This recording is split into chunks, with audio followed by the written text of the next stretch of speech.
ক্ষমতা মানেই কি বিলাসিতা? নেপালের ৩৫ বছরের তরুণ প্রধানমন্ত্রী বালেন্দ্র শাহ প্রমাণ করলেন, না। যার একটি কলমের খোঁচায় কাঁপছে বড় বড় বাঘা বাঘা নেতা, আর বদলে যাচ্ছে পুরো একটি দেশ। দক্ষিণ এশিয়ায় কি তবে নতুন এক রাজনৈতিক মডেল জন্ম নিচ্ছে? মূল সংবাদ: নেপালের রাজনীতিতে এখন বইছে পরিবর্তনের ঝড়। দীর্ঘদিনের ভিআইপি কালচার আর দুর্নীতির অচলায়তন ভেঙে চুরমার করে দিচ্ছেন জেনজি প্রধানমন্ত্রী বালেন্দ্র শাহ। দায়িত্ব নেওয়ার মাত্র ১৩ দিনের মাথায় তিনি চিরতরে বন্ধ করে দিয়েছেন তথাকথিত ভিআইপি কালচার। এখন কাঠমান্ডুর রাস্তায় কোনো মন্ত্রীর জন্য সাধারণ মানুষকে যানজটে আটকে থাকতে হয় না। এমনকি ট্রাফিক আইন ভাঙলে খোদ প্রধানমন্ত্রীর গাড়ি থামানোর ক্ষমতাও এখন পুলিশের হাতে। বালেন্দ্র শাহের নীতি স্পষ্ট: দুর্নীতির বিরুদ্ধে জিরো টলারেন্স।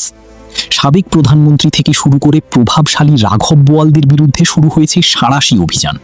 এমনকি স্বজনপ্রীতি রুখতে খোদ স্বরাষ্ট্রমন্ত্রীর স্ত্রীর নিয়োগ বাতিল করে তিনি বুঝিয়ে দিয়েছেন আইনের চোখে সবাই সমান।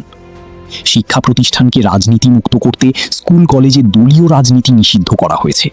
স্বাস্থ্য খাতে এসেছে অভাবনীয় পরিবর্তন। মধ্যবিত্ত ও দরিদ্রদের জন্য বড় অংশ চিকিৎসা এখন সম্পূর্ণ ফ্রি। এছাড়া নারীদের নিরাপদ যাতায়াতের জন্য চালু হয়েছে বিশেষ ব্লু বাস, যেখানে নারীরা ভ্রমণ করতে পারছেন বিনা ভাড়ায়। তরুণ নেতৃত্বের এই বাস্তবমুখী পদক্ষেপগুলো এখন বিশ্বজুড়ে প্রশংসিত হচ্ছে। রাজনীতিকে ক্ষমতার দাপট নয়, বরং জনসেবার মাধ্যম হিসেবে প্রতিষ্ঠা করেছেন এই তরুণ নেতা। নেপাল কি পারবে দক্ষিণ এশিয়ার জন্য নতুন এক উদাহরণ হতে? আপনার কি মনে হয়, বাংলাদেশের রাজনীতিতেও কি এমন জেনজি নেতৃত্বের প্রয়োজন আছে? কমেন্টে আমাদের জানা।